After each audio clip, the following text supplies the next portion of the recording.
Okay, I see a woman over there in the red. Yep. Hi, Bernie. It's such a pleasure. I'm a new mom. I had a kid. Well, actually, he just turned 1, so I guess I'm not such a new mom. I'm also a proud member of the Democratic Socialist of America. And I just want to say the incredible joy of having a kid. It really hurts after the childcare. It's so expensive to have a child. I pay $2,700 a month. That is over $32,000 a year to be able to work.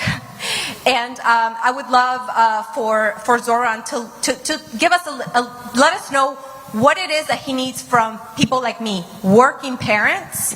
How do you need us to show up in order for universal childcare to become a reality in New York City? Because I would love to give my kid a sibling. I would love to save for housing. I would love to save for college.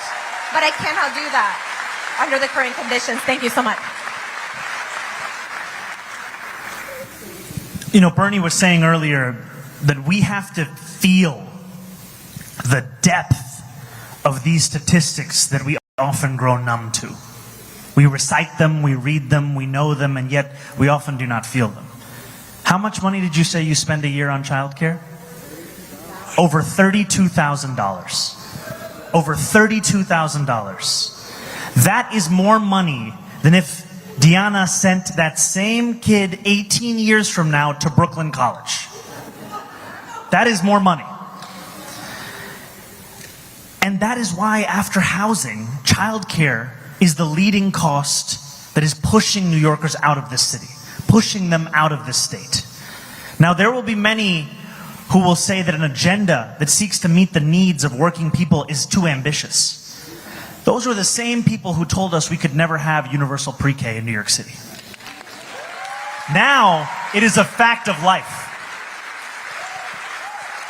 So I say this, that your question is, what can others do to ensure that we win this?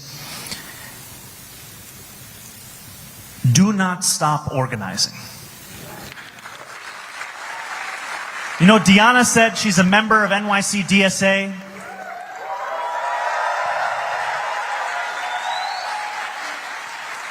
It's an organization that has a few members that are here.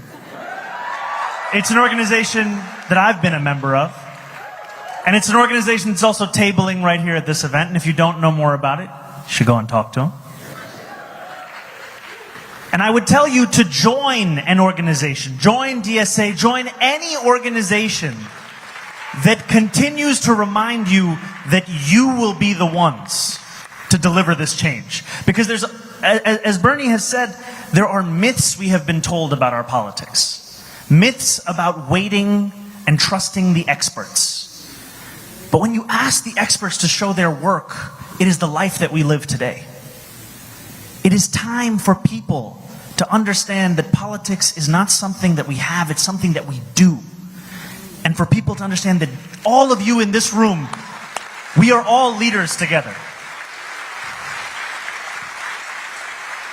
And the only way that any one of us has any semblance of power when we are inside a room is if we can point outside the room and say, you don't want to talk to those guys.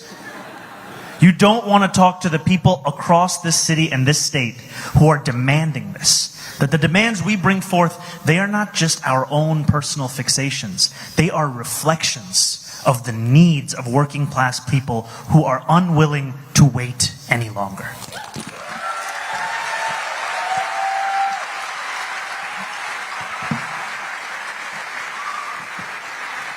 If I could just very briefly put an apostrophe on what Zohran said. Well,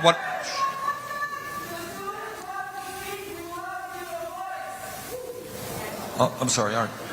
What I just wanted to say in terms of the woman's point, we have got to not only change our national priorities. I'll give you an example. In Congress right now, I will vote against a $150 billion increase in military spending. But can you imagine, at a time we already spend more than the next 10 nations combined, $150 billion for Trump's military, but apparently we don't have enough money to provide quality childcare to our children. We must not ever for 1 second accept that. That is insane. All right? Okay. Let's go over here. Gentleman right here. At a packed Fight Oligarchy town hall in Brooklyn, New York, the conversation on Saturday shifted from the broad strokes of economic justice to the intimate struggles of family life. A young mother, holding back emotion, stood up to address Assemblyman Zohran Mamdani, the Democratic nominee for New York City Mayor, and Senator Bernie Sanders, Independent Vermont. She shared a story that resonated with many in the room. Her son had just turned 1, and while motherhood brought her immense joy, the cost of childcare had quickly turned that joy into financial anxiety. Each month she pays $2,700 for care, more than $32,000 annually, just to be able to work. I would love to give my child a sibling. I would love to save for housing.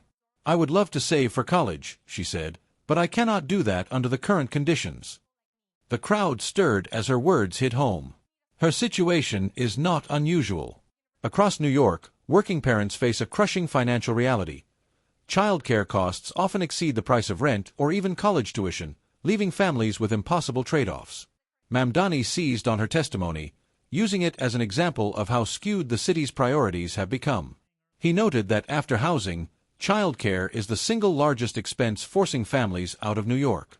That is more than if Diana sent that same child 18 years from now to Brooklyn College, he said, underlining how today's system demands more from parents for basic care than for higher education.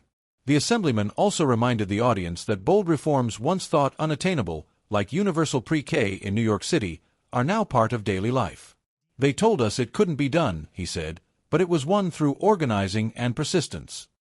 He urged parents and allies not to wait passively for leaders or experts to solve the crisis. Instead, he called on them to join movements and organizations, such as the Democratic Socialists of America, to build the kind of sustained grassroots pressure necessary for change. Politics is not something we have, it is something we do, Mamdani said.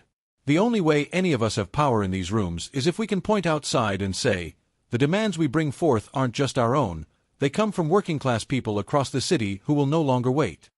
Sanders then stepped in to expand the conversation to the national stage. He drew a sharp contrast between government spending priorities, blasting a political culture that greenlights billions for the military while neglecting basic human needs like childcare.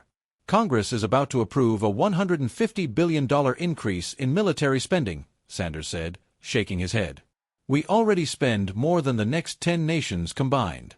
But we're told there's no money for affordable, quality childcare. That is insane. His words sparked applause and underscored the deep frustration among those gathered, that a country as wealthy as the United States continues to treat childcare as a luxury rather than a right. Sanders insisted that people must never accept this trade-off as normal.